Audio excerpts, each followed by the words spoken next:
By continuing on the previous examples, so we have the data frame 2, which has ID, amount and quantity column. Now let's try to slice it. So if we specified the column, all the columns have been displayed.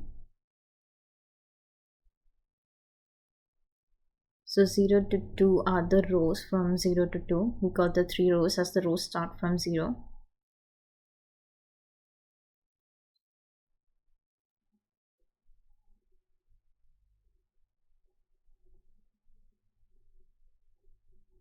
You can specify the rows here as well under the brackets.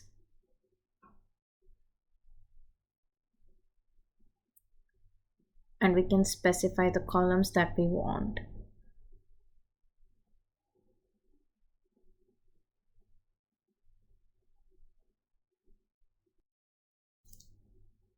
So we have specified the quantity and the amount.